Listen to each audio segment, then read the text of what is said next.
No safe spaces allowed. Nightcaps with Nate.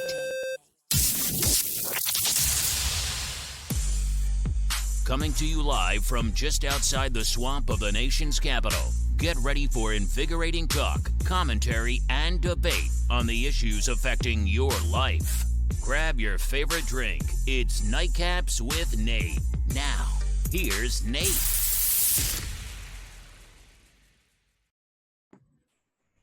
Hey everybody, it's Nathan with Nightcaps and Nate. I've got a special guest on. Well, we have the usual Natalie on, and we have a very special guest on tonight, Tuesdays, and maybe the following Tuesdays going forward, where I try to diversify the show other sides of conservatism and even liberalism.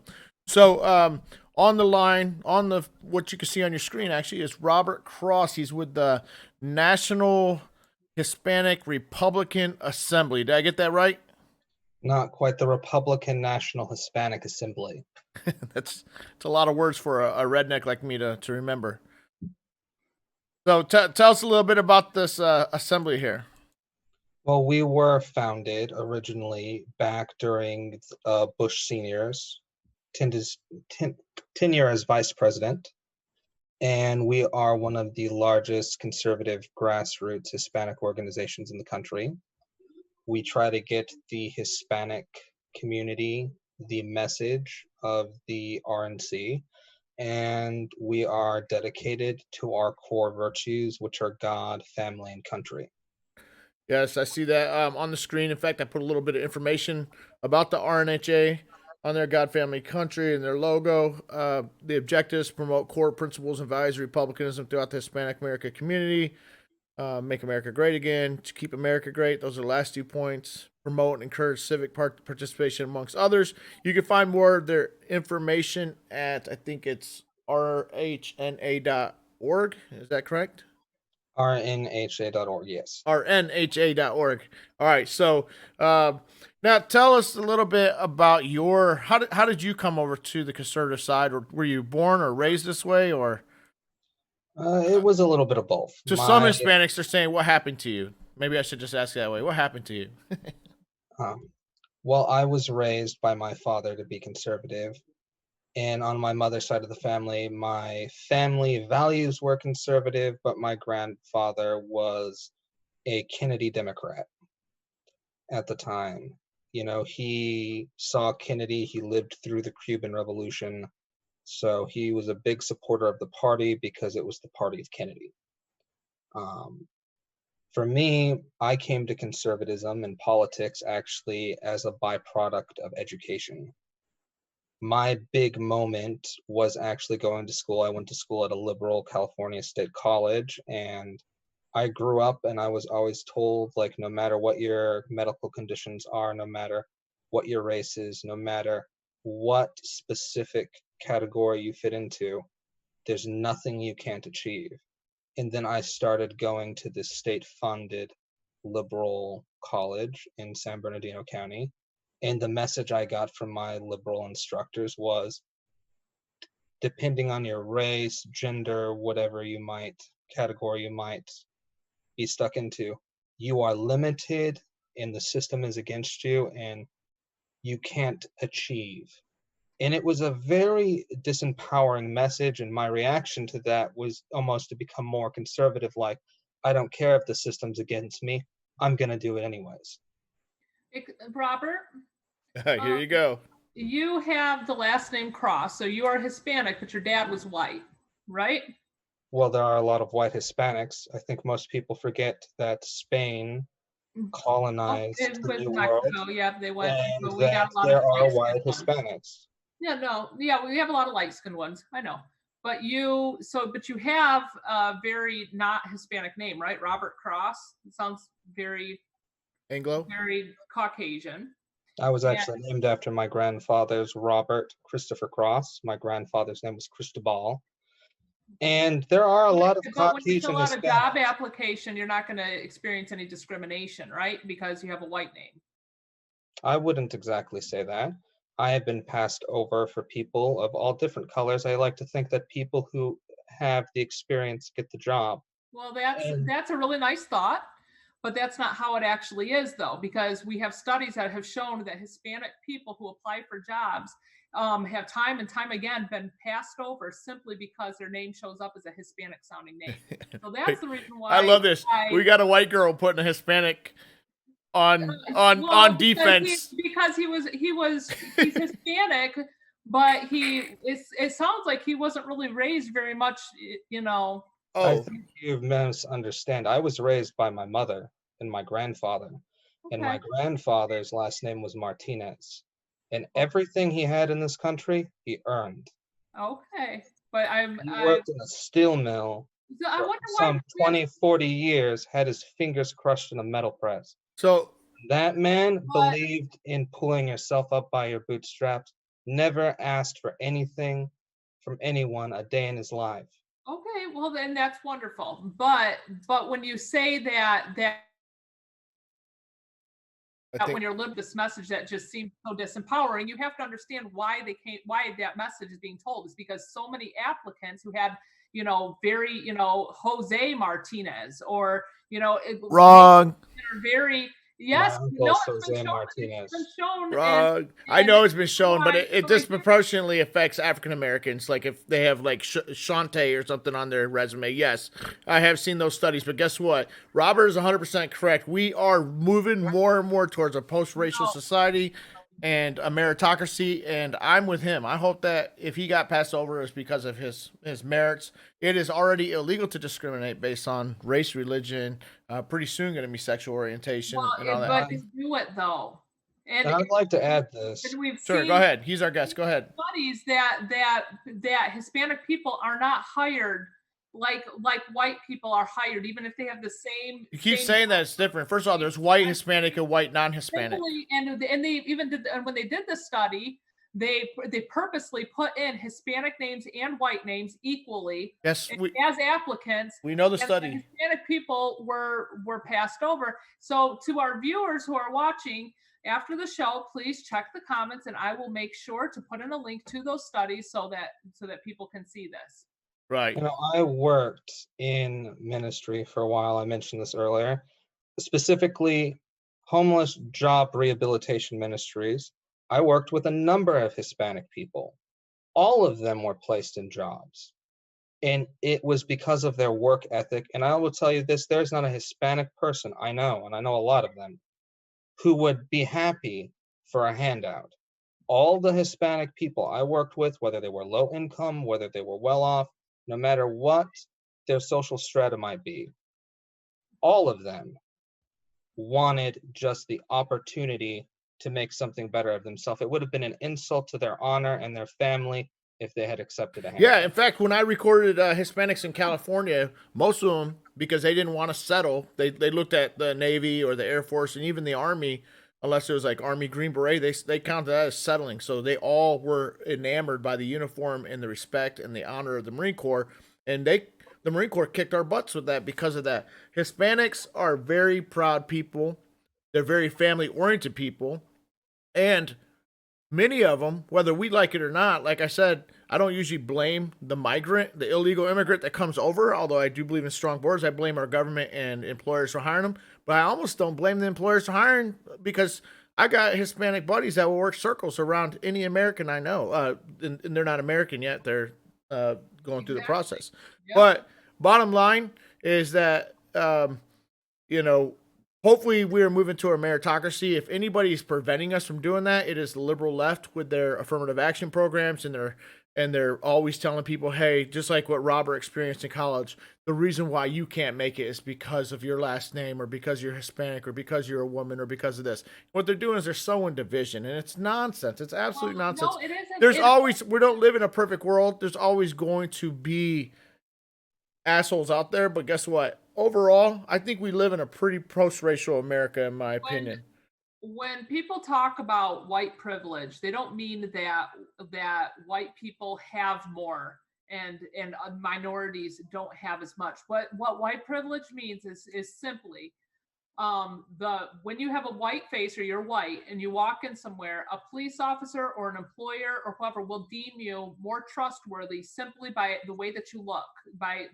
When they see a black person, they've seen, or it's so white people never have to. I'm not saying that they all do that, but some do. White people, 100% across the board, we don't have to deal with that. We don't have to with somebody just not trusting us. Yeah. because of our Yeah. complexion. Okay. Tell that to the Well, biker who just got off his Harley with long hair. I'm sorry? Tell that to the biker who just got off his Harley with long hair and a cut on.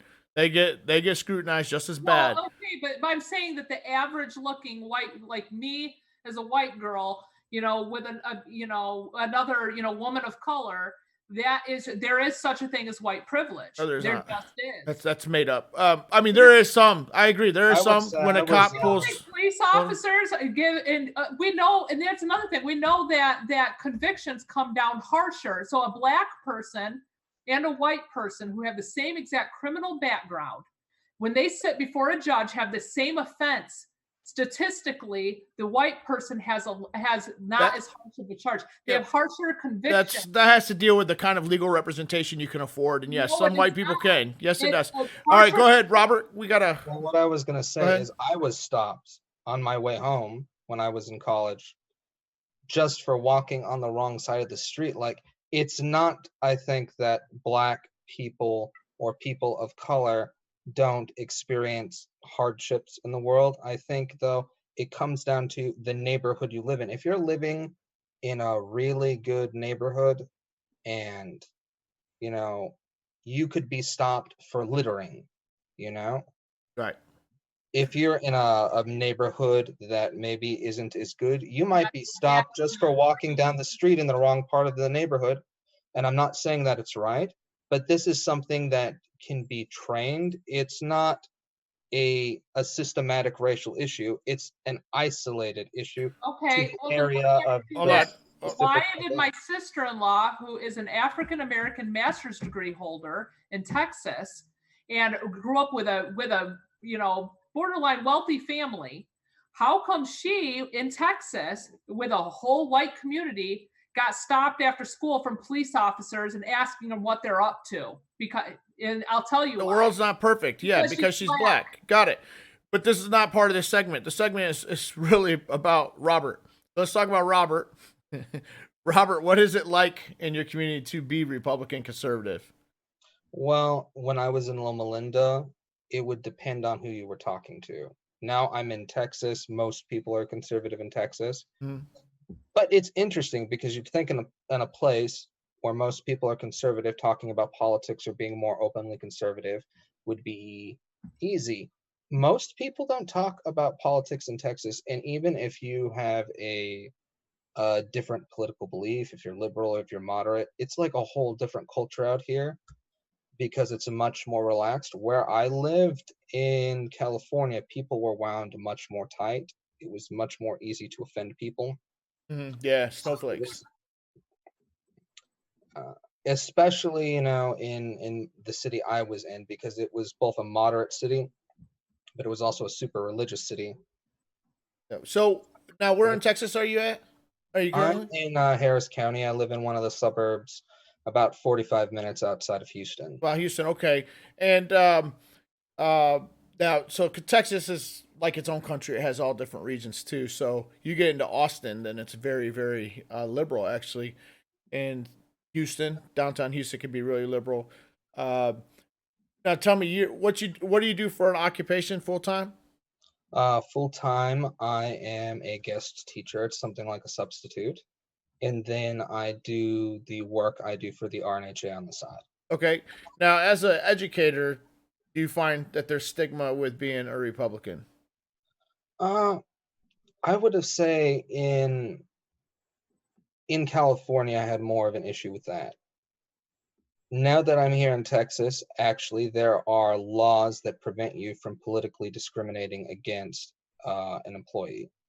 So regardless of my political affiliation or how I'm involved in politics, my district cannot fire me. Right. They can fire me for treating a student in an inappropriate manner. But when it comes to politics and religion, there are actually protections in Texas to protect people from retaliation. And that's across the board. In California, did you have a teachers union? I didn't work as a teacher in California. I was still in my studies. Oh, okay. But I did tutoring in California. as a site coordinator, and I worked on sort of with the students that fall through the gaps. There's no teachers union in Texas. There's a teachers union there's a teachers union in Texas. My sister. I'm sure there is. No, there is no teachers union in Texas. Really? Well, good. There's not in Indiana either. Good. I'm okay with that. I'm very okay with that. Part of the union. I think the NEA and the American Federation of Teachers has done more to stand in the way of education reform than anything I've ever seen. That's why we had rubber rooms in New York City, is because of the teachers union. All right, moving on, because this is not part of the segment. By the way, our show today is brought to you by, I'm on Team Joe, Chinese leader Xi Jinping. He is sponsoring this ad today because he says your son Hunter is a very great businessman. Text Trump to 88022. Okay, that is our fake sponsor of the day. Moving on. News. This is where, Robert, where we get into the fun stuff. Yes, it was fun hearing about your story, but now we get to actually go and kind of debate. Now, here's how it's going to go when we have 3 people on. I will read the story, give a quick take. Each of you get about 30 seconds to a minute to say what you got to say. If I cut you off, it's because you're getting long-winded, and I'm going to just basically moderate, and then we will move on to the next story. Sound fair? Fair.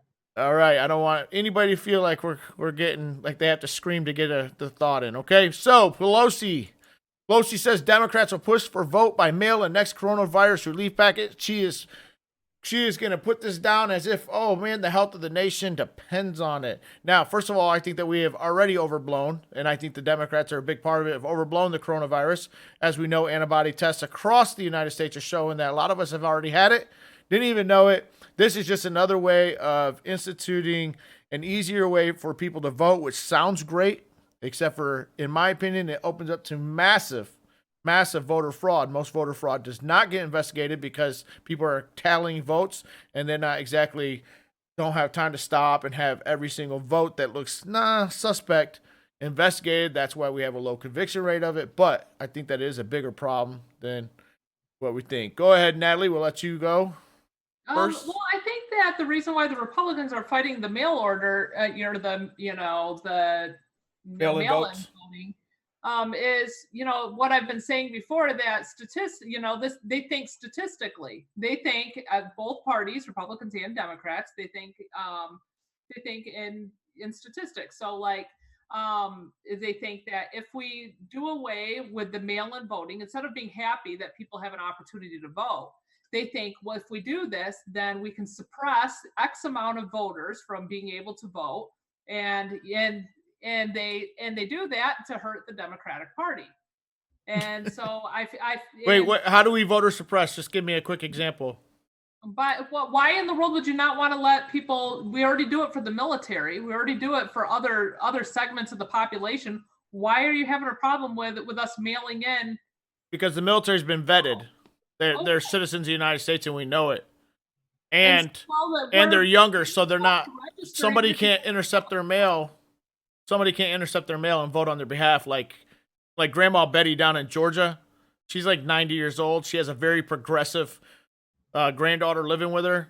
I'd be scared to death that she would be grabbing Grandma Betty's ballot without Grandma Betty ever even knowing it, voting on her behalf. Well, how many NCOs could do that for soldiers? None, because mail is not handled by NCOs. It's handled by a mailroom. Okay. Voter ID. Yes, there are certain situations, in my opinion, where we do need to allow absentee voting, nursing homes, for example. But I think that nursing homes, they can certify the vote with some sort of a notary, the elderly, the infirmed. But besides that, get off your lazy ass. They already offer week-long voting in most states now. Get off your lazy butt and go vote if you want to vote. Bring an ID card. If you don't have an ID, you lost it, whatever, don't have time to get a new one, you vote with a provisional ballot. And then if it comes down to where we're hand counting the votes, then your ballot will be counted when you show your ID and prove that that was your vote. Go ahead, Robert. What do you say? And then I'll give Natalie the last word since she's outnumbered. Go ahead. I have a slightly different perspective because of my condition, I used to get mail-in ballots. And I will tell you, they are notoriously unreliable. And in theory, what Natalie said might be right. It might actually expand the ability for people to vote. But when it comes down to actually how state and local governments administrate them, it is extremely difficult for people to get their ballots or even get them on time. I remember one election I was voting, and I never received my ballot. Like, this happened just a few years back. I had applied for a mail order ballot, never received it. And imagine doing this on a national scale. Some places it might actually improve where people can get in and vote because they'll have better access to it. But in a lot of places, people aren't going to get their ballots because we don't have the, the voting infrastructure to do it in an effective manner. And then Also, there are those issues you mentioned before. and also, I mean, look at, we're relying on the U.S. Postal Service to get all these ballots in. Even just the simple election in Wisconsin, they found buckets of ballots stored away. And that's a lot of votes that didn't get counted. If you go to a voting booth, you're actually handing that, then it's getting tallied right there on the spot by those people, canvassers, and it runs through a machine, and then they tally your vote. All these votes, first of all, it take forever to count all those votes because they're coming in. If the mail is delayed, then you lost your chance to vote. B, mail gets lost all the time. All the time, mail gets lost. And if 1% of the mail gets lost, that could swing an election, especially as they're much and much closer. Natalie, go ahead. I'll give you the last word. So why in the world would, if Democrats are afraid that the votes will never make it to the ballot, and Democrats are the ones who are notorious about getting their people out there to vote, because we're the ones who have the poor people, the ones who are working 15 jobs. We have all of the people where it's much harder to actually get all the dead voters that mysteriously rise and vote. Go ahead. Well, no. And so if we're the party, why in the world would they want to have mail-in? Because it's more votes, and they want to have more avenues for people to vote. It is more votes, just like Obama said. Get out, vote, and vote often. Bottom line is that I think it's open. My only position, I don't mind expanding votes. I'm not scared like that. What I worry about is we have 22 million people, 20 million people, 12 million people in the country that are not documented. And I would hate to see even 1% of them go out and cast ballots that aren't supposed to be. That's why I'm all about voter ID and stuff. And I understand the Democrat position. Here's the biggest thing is the next story here. Gillibrand, I don't know how you say it. Is it Gillibrand or Gillibrand? Anyway, she is still backing Biden despite Tara Reade allegations because he has been vehemently denied the accusation. Senator Kirsten Gillibrand reaffirmed her support for presumptive Democrat presidential nominee Joe Biden despite allegations from a former congressional staffer who claims he was sexually assaulted. She says, I stand by Vice President Biden. She said during a conference call to reporters, according to NBC News reporter, he's devoted his life to supporting women, and he has vehemently denied these allegations. But she wasn't so fair when it came to a Republican. Here's 4 of her tweets that I put up on the screen. Denying Dr. Ford an FBI investigation is silencing her. Forcing her into a sham hearing is silencing her. And pushing through Brett Kavanaugh's confirmation is silencing her. Next tweet. At Heidi Heitkamp's opponent, Kevin Kramer, just supported Judge Kavanaugh by saying it's unreasonable to require, quote, a perfect record, unquote. To be clear, the perfect record we're asking for from a Supreme Court justice that they've never assaulted a woman. Next, do Senate Republicans believe women? Question mark. Do they value our stories? Do they trust what we share about our experiences? Their answers will be recorded for history when we vote on Judge Kavanaugh. And then finally, in 1991, Anita Hill stepped forward to tell disturbing stories of sexual harassment by Justice Clarence Thomas. The Senate failed her. They failed to take her testimony seriously. They failed to give her the respect she deserves. I believe that the Me Too movement is dead because the party of the Me Too movement who pushed it, which was an honorable movement, maybe pushed it a little too far, but they've destroyed all credibility. With Biden, they have destroyed, and this is not just, I know you're not an establishment Democrat, you say, Natalie, but this is not just the Biden folks. This is not just Hillary Clinton coming out. This is not just them. It's Bernie Sanders who came out and endorsed this guy. Okay. I don't think that it's the Me Too movement is dead. I think that the DNC is becoming more and more unpopular. And I am not a Democrat. I'm a progressive. Like Bernie Sanders, right? I consider myself, yes, an independent progressive. So And why is Warren and Bernie Sanders coming out in favor of Joe Biden and not questioning him? At least questioning him. because they simply are looking at it as the lesser of two evils and keeping anything to keep Trump out of office. Which, you know, I just posted about this earlier on my own personal Facebook page. You know, it's really a shame when you have to choose the lesser of two evils based on who has fewer sex allegations. Yeah, I mean that's awful. Nope. One is sexual assault, felony. The other was sexual harassment from willing participants, and a lot of it wasn't even sexual harassment against Trump. Trump was just a sleazeball. He was sleeping around, cheating on his wife, possibly, and he paid out to some of these porn stars or whatever for them to stay quiet. Grab him by the pussy comment and all of that. Yeah, but she was talking about like strippers and stuff. Bottom line is that is sexual harassment. As nasty as it is, it's not a felony. This is a felony charge, and the Me Too women, the party of women, remember, this is the party of women, supposedly, is turning a blind eye, just like they did with Bill Clinton back in the 90s. They're turning a blind eye for Biden. And so I feel like all of the progressives have been shoved into this corner. And so now we have to actually choose, are we going to go ahead and fall back in line and choose, the lesser of two evils, or are we going to vote third party, or are we going to not vote at all? Because they pushed Biden on us. And I don't know why because there's hypocrisy on both sides. Like, now everybody's interested in Biden's sex allegation. Where were you a year ago during the Me Too movement when it was going really strong? But now they care because Biden is, he's running, so now we have a lot of conservative support now. All right, go. We have that side of hypocrisy. And then we have the other side of hypocrisy. The Democrats, we are the party of, I don't consider myself a Democrat, but the liberals, we are the people who are for Me Too. And yet now we are ignoring a woman who is making sex allegations against Biden. Who's another Democrat, by the way. So that we can get Biden in to defeat Trump. And it's just hypocrisy. And she's a liberal too. But we like I said, we've been shoved into a corner. It's either Biden or it's Trump. So pick which one you want, which one's worse and which one's better.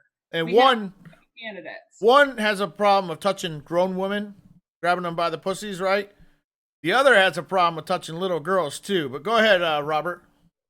Well, my thoughts on this is that maybe the Me Too movement, like you said, started out with good intentions.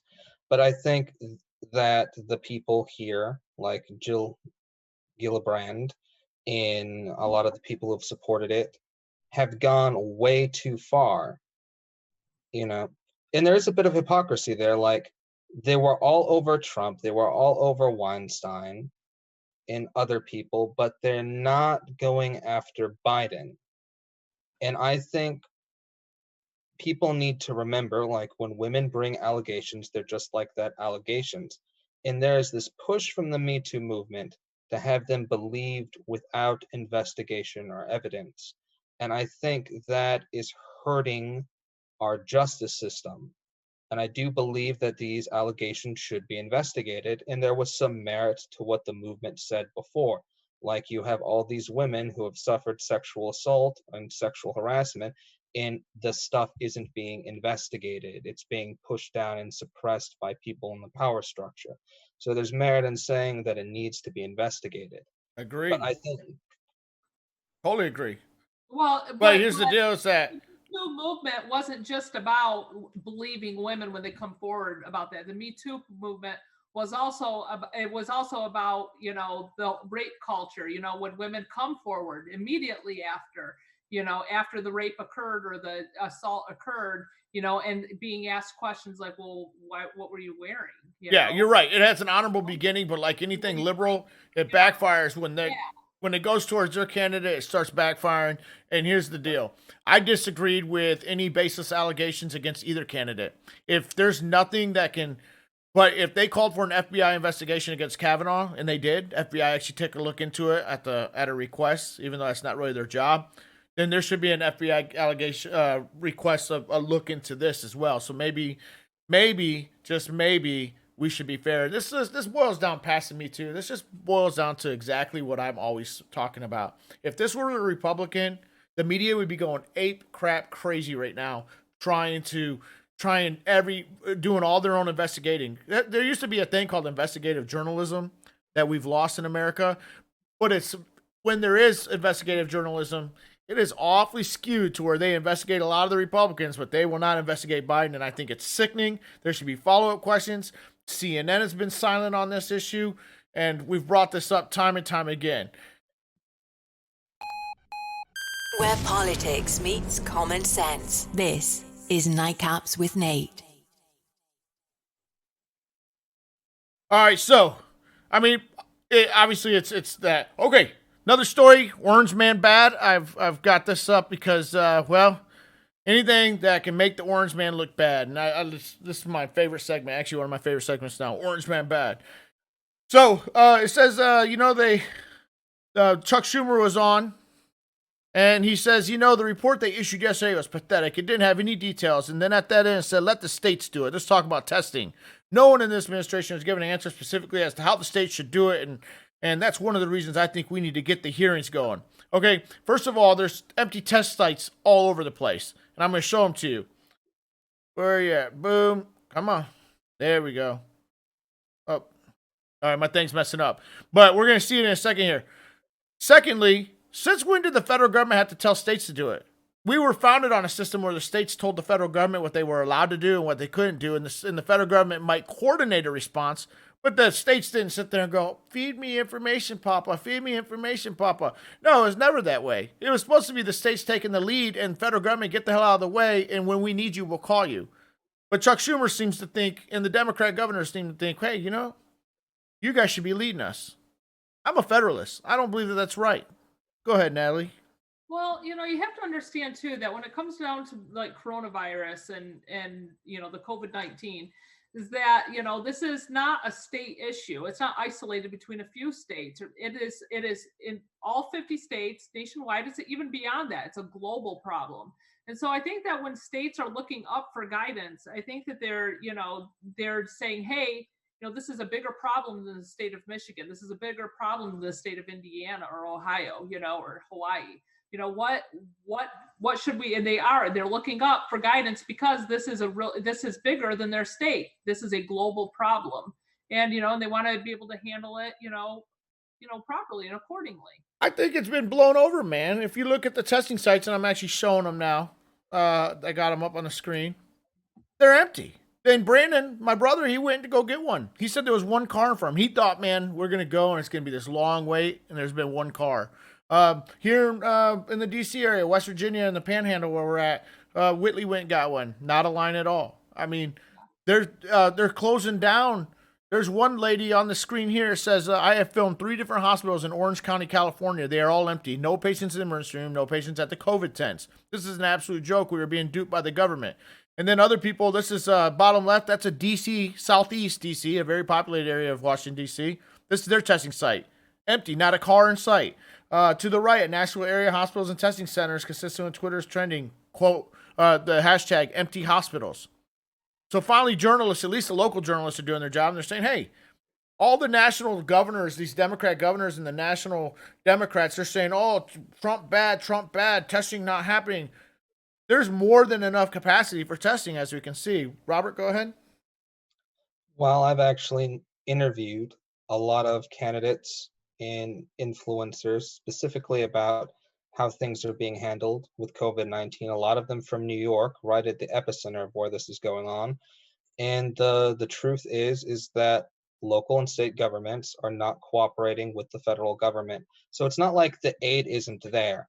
Like, we have the USS Comfort docked in New York, and the federal government and the military are helping with COVID-19 testing, especially with like a lot of the recently deceased people. So there is aid being provided to the states, and Trump has, with daily briefings and through various sources, provided a lot of guidance and a lot of aid to the states, but it's up to the states and the local governments to take charge. And we're seeing a lack of leadership there, especially like in New York. Yeah, but the Comfort, they're leaving New York because they had, I mean, we're talking capacity for 1,000 beds, and they had 129 total patients. And so finally, New York's like, oh yeah, you guys can go now. I have a guy who's I'm on the military sites because I'm retired Army, and one guy said, "Hey, I'm with the National Guard. We went up, set up a whole tent hospital, and the next day we had to tear it back down because they decided, oh yeah, we don't need it." And because a lot of these governors are getting this money to build up this capacity, and then they get the photo op like Governor Whitmer, who built this whole hospital in some major stadium and never got used. In Seattle, they built a whole hospital. The troops from Colorado, active duty troops, came in, built up a whole MASH, as we used to call them, field hospital, and 3 days later it got torn down. It was just a big waste of money on travel, on logistics, all that stuff. And what it's turned into is, hey, build me a hospital. I go get a photo op, and it looks like, this is my time to shine as a governor. And it's been a big waste. Bottom line, plenty enough tests go around. If I have to hear one more Democrat yell about Trump and testing and, oh, we don't have enough testing, Trump is 100% correct here. There's plenty enough testing going around. And, until I start seeing all these filled up, then I'm not going to believe the media. I don't believe the media anyways, and I'll show you why. Next story right here. Natalie, did you have any last word on that? Because you're outnumbered. No, I was just, no. Mm-mm. Okay. Next story. Do you guys remember when it was during the hurricane? I forgot what the last one was, and the reporter's on there, and he's blowing away. They like hold on something, and it's like, and they, the microphone's going,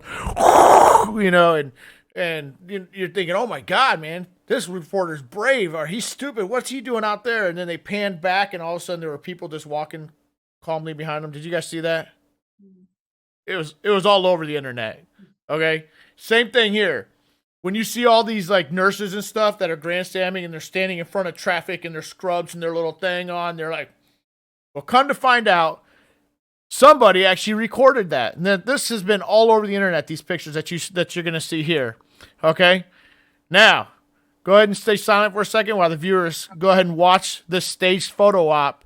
They literally, the cameramen brought their own people in scrubs, had them stand in front of a car real quick, took a snapshot because, it's not video. So as far as we know, they've been standing there for hours blocking traffic, and they got caught as usual. There you go. You can see.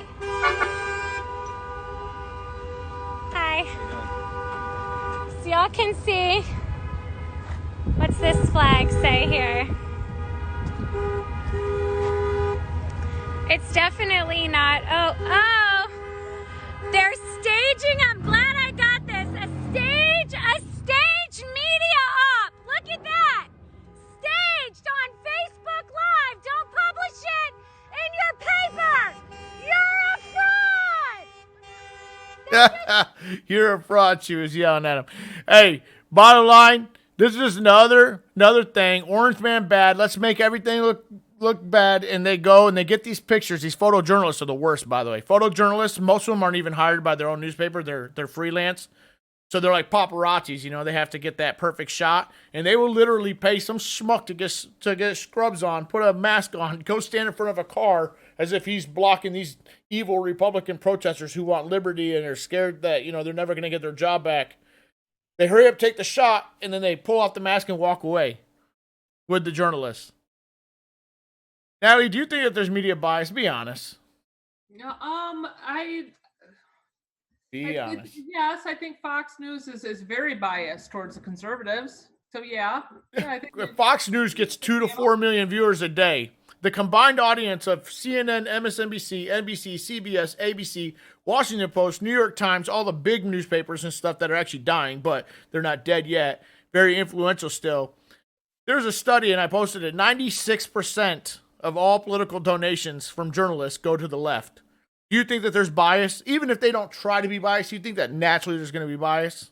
Well, if that's demand for liberal politics, if 96% of the money goes to them, then they might want to, I don't know, Is the supposedly fair and impartial media biased, Robert? Well, I've seen it a lot in the news. You can see the slanting of the narrative, but we're talking about media bias. I would say that also extends to entertainment. Hollywood? Definitely. Yeah.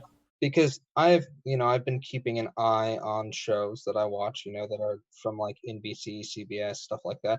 And you can see the same narrative that is being shown in the news segments reiterated in the stories of the scripts in the television shows. Yeah. Yeah, it's almost like they package entertainment with 1 or 2 minutes of their own political bias.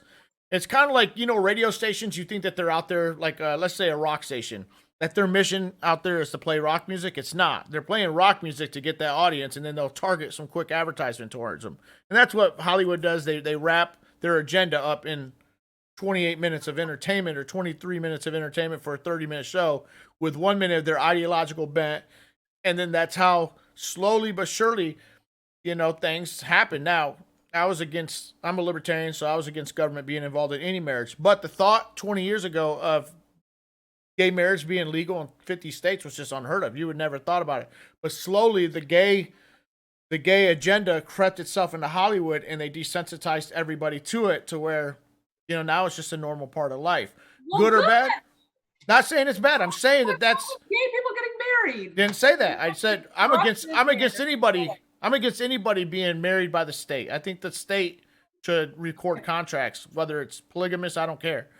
That's just my personal opinion. Religiously, I believe marriage is between a man and a woman. What I'm saying is that that Hollywood tries to package, and they, if they show it to you enough times.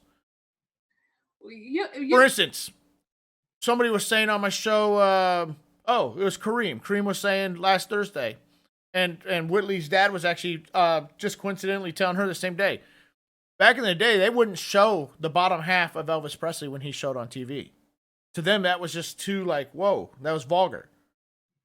Now we'd be like, that's nothing, Let it all hang out. Titties, everything, whatever.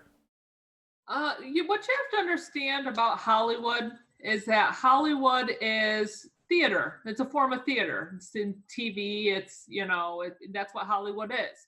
And, it's part of the fine arts because, we don't think of it that way because we think TV and stuff like that. And fine arts is usually like live theater and musicals and things like that, but it really is. And so the people that are there are a very diverse group of people. And it just like any social science. And so therefore the people in Hollywood, they probably will have a more liberal bent just because it's the fine arts and it's a social science. That is what Hollywood is. It doesn't feel like it's a fine art. It doesn't feel that way because it's on our TVs and things, but it actually is, it's theater. So that's the reason why Hollywood seems to have more of that kind of a bend. And, And what is liberalism? Liberalism is inclusive. We include everybody. We include gays. Do you? We include trans. Do you include Christians? We do, and they're nice. Do you include? The problem with Christians is that Christians do things like call people out, calling it their sin, call them out based on their sin or whatever, and it's their own agenda. And what they're doing is they're pushing on the rights of the other person. So when that person says, hey, let's just keep this out of here. Let's keep it out. Then it's like, oh, the Christians are persecuted. No. Well, do they treat the Muslims that way? They don't. Muslims throw gay people off buildings. Tell them God loves the sinner but hates the sin. You don't get to do that. Guess what? The most intolerant people I've ever met are so-called liberals. Most intolerant people I've ever met. God forbid you disagree with anything. God forbid you say, hey, I'm Catholic and I believe that marriage is one man, one woman. God forbid. Because if a Christian came to me and said, I used to be gay, but I decided not to be gay and I got married and I'm in a hetero marriage or whatever like that, no liberal would ever say anything to that. The hell they wouldn't. They'd like, oh, that's awkward. They're the most vicious people. Might be a little bit confused, especially if it's a male, because we've seen studies, but we would never say anything to hurt that other person. Oh my God. I know I wouldn't. You wouldn't. And if let's just say your little sister Natalie isn't married to John and I'm a lesbian, okay?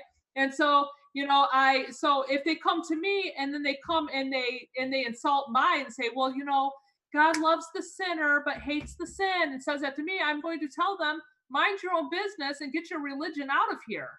That is what I'm going to say. And then they'll Why, in the public square, they don't have a right to say what their religion is? distinction. All right, go ahead, Robert. Be that moderating Well, I would voice. say that there's a lot there, but the heart of it is the issue of tolerance.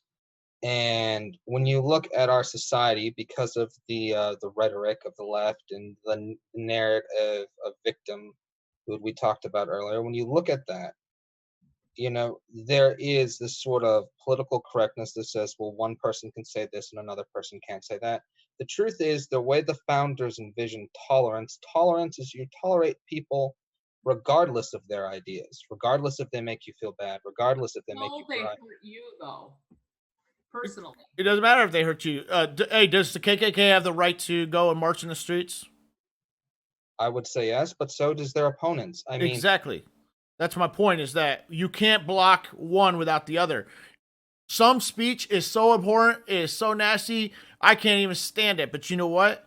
The government does not have the right to limit that speech. Right, but don't get mad at the person who counteracts against that speech, because they also With violence, like Antifa, that's what I'm talking about, the intolerant left. Liberal seems intolerant by physically attacking other people. Well, no. When you physically attack other people, you are wrong. Period. When conservatives come on a college campus and they get shouted down, that is wrong. When conservatives go on a college campus and the snowflake literally calls the campus cops, only for the cops to say they've done nothing wrong, it's called free speech, but they're hurting me.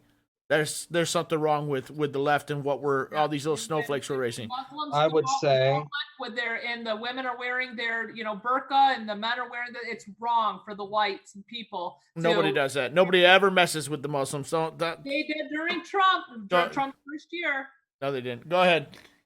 I would say this: it's either people are free to express themselves, and everyone is free to do it, or no one's free to do it. Exactly. Can't have freedom has to be something that is cherished, and tolerance should be for everyone, not just the people you agree with, not just the people who make you feel warm and fuzzy.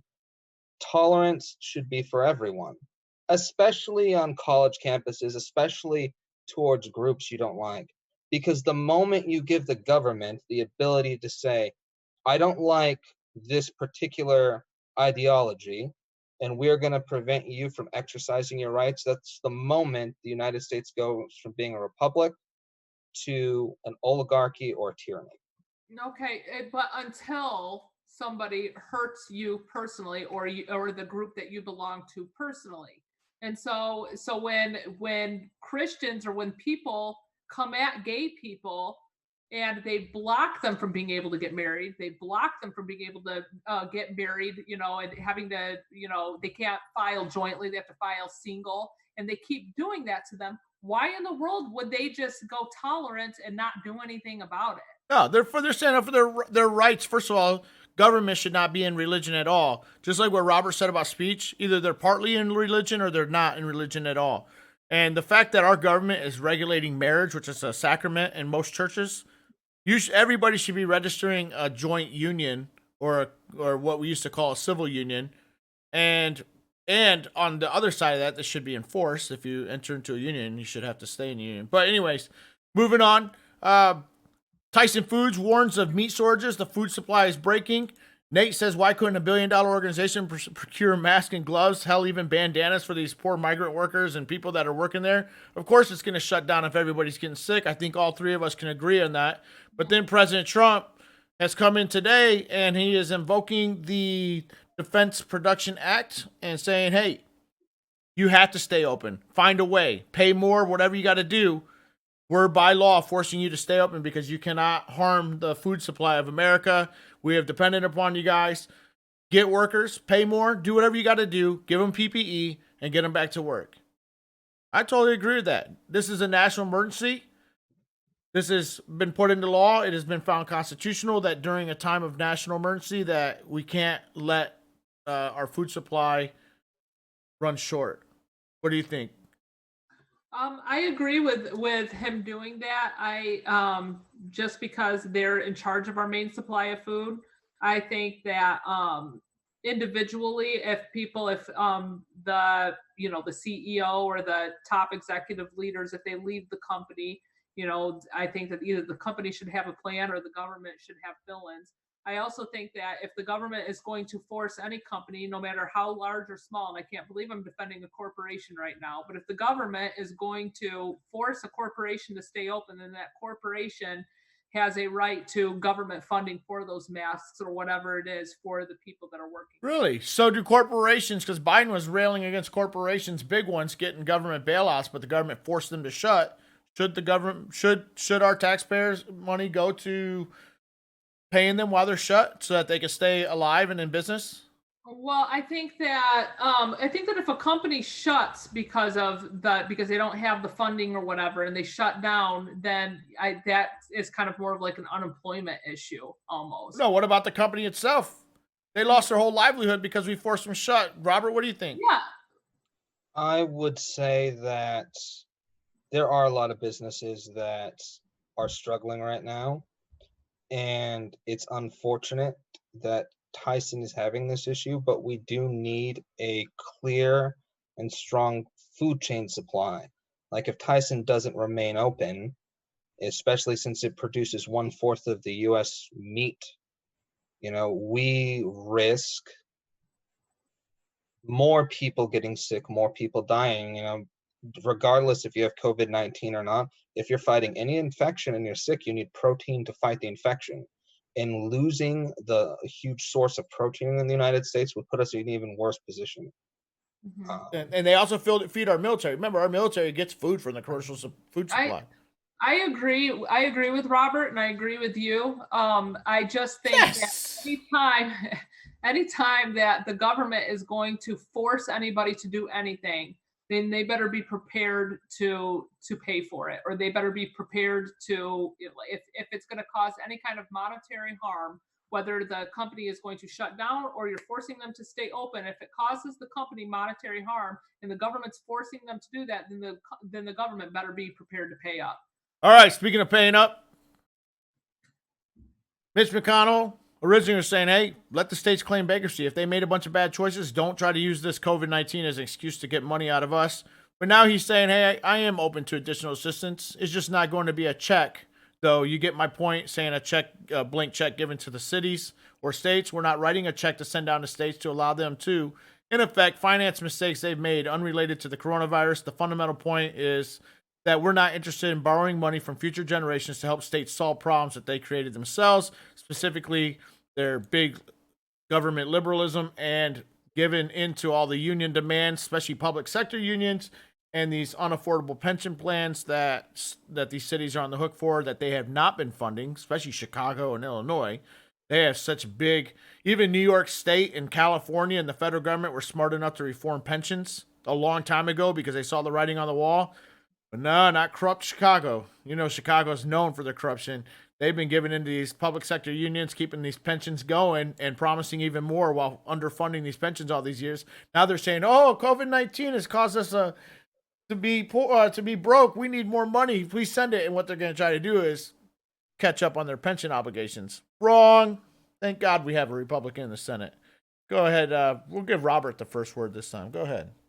Well, I actually think this is a shrewd move for a couple of reasons. I've actually done a lot of research, and I've done interviews with people who, in New York specifically, who are dealing with the poor handling of the situation by Cuomo and de Blasio.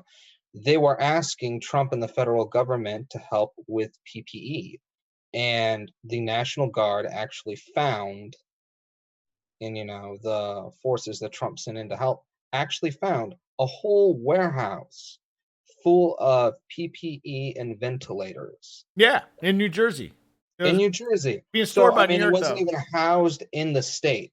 It was housed in New Jersey by the Democratic administration in New York.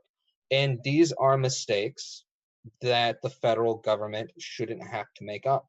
The people in office that mishandled the situation should be held accountable after it's all over. But the media won't hold them accountable. In fact, they've given glowing reviews to Cuomo, even though he's made a mistake. They've given semi-glowing reviews to McConnell, and they beat up Trump, and it's not even his problem. I mean, yeah, he leads the CDC, but the CDC was never built for a pandemic this large, nor were they supposed to be. It's supposed to be left up to states. In fact, New York City, being our largest city, who has their own terrorist task force and all that, because they're so large, De Blasio auctioned off his ventilators 5 years ago when he came into office. So now we don't need them. We're never going to use them. Cost of maintaining is just too much. We'll just go ahead and get rid of them. Instead of auctioning them off and taking that money and buying new ones and restockpiling, now all of a sudden it's the big orange man's fault that they didn't have capacity. And then they're bitching about testing. And I just showed you how the testing sites are empty. This basically is just media bias 101, especially in an election year. Election after election, even when it's a moderate like McCain. Remember, we said, oh boy, we wish we had McCain back because he was at least a moderate Republican. And Romney, oh, he's such a hero now because he takes on Trump. Even during those elections, the media, when they went back and looked at negative versus positive stories compared to the Democrats, it was totally flipped. Democrats get great glowing stories, glowing reviews, and the Republican, even the moderates like McCain and Romney, they get shitty stories and negative press. And that's what they're doing right now. They're just giving Trump bad press and a hard time. Yeah, he says stuff that steps on his own stuff, but policy-wise, he's been on. We are like 17th in the world. The media came out, number 1 in the world in cases and deaths. That was a lie. Per capita, we were like number 13 was the highest that we got to in per capita deaths. And per capita deaths, we're now at 16 or 17. I meant to do a COVID update, by the way. More good news yesterday. I'll do that tomorrow. But, Natalie, go ahead, defend it. Defend your press. I don't know about the whole last rant, but going back to the original story, you mentioned pensions. And I think it's important to understand that when cities have pensions, you have to think about the individual worker. When as soon as they signed on, they were promised a pension, and they were promised by their city that they would eventually, if they pay into it, because that's how pensions work, you have to pay into them. If you pay into it over time, then eventually at retirement age, you will get your pension. Promised by who? By their employer. Who? City, state, or federal? The city. Okay, so why should the federal government have to bail out their pensions? I'm not. Listen to the rest of my talk, please. And so you have to understand the importance of that. Now, with that said, I don't think that it is necessarily for anything else beyond pensions. I don't think that it is the federal government's responsibility to bail anybody out. I don't think that he mentioned whole warehouses of ventilators and such. I don't know. But when it comes to pensions, I think that if a government official promises the person that they're going to get paid that, then at least at the state level, the state should pay out. That's my take on it. Right. And the original story is these states are now using this COVID-19 saying, hey, this COVID-19, we've had to shut down. It's hurt our coffers. And what the Republicans and Senate are saying, you were in trouble way before this thing happened. We're not going to bail you out. Any last thoughts, Robert? No, I would say, the states handling this would be the ideal situation. States working with their local city governments. And I would say after what they've gone through and with the financial missteps that they've made, they need to address the core issues that caused them moving forward. Right, because if we bail them out, they're just going to do it again, and we're running out of time. That's the only reason why I'm kind of stepping in here. But maybe it is time for them to do what Governor Snyder, a great Republican of Michigan, did, and what he did. He put Detroit into bankruptcy and put Flint, Michigan into receivership. That way, we can wipe out a lot of the debt and have them start over on good, solid footing using the bankruptcy laws. All right, it's been a pleasure. Glad to have Natalie, as usual, to be our other voice for the left. And Robert, thank you for joining us today. What was your organization again? Let me try to remember. Republican Hispanic National Assembly, or is it National Hispanic Assembly? Republican National Hispanic Assembly. RNHA. Okay, I will get that. But in the meantime, we will see everybody tomorrow. Tomorrow is Redneck Wednesday, and we have a good show lined up for you. So we'll see you tomorrow at 9. See you, folks. This has been Nightcaps with Nate. Please join Nate for a nightcap every weeknight at 9 Eastern here on Facebook Live.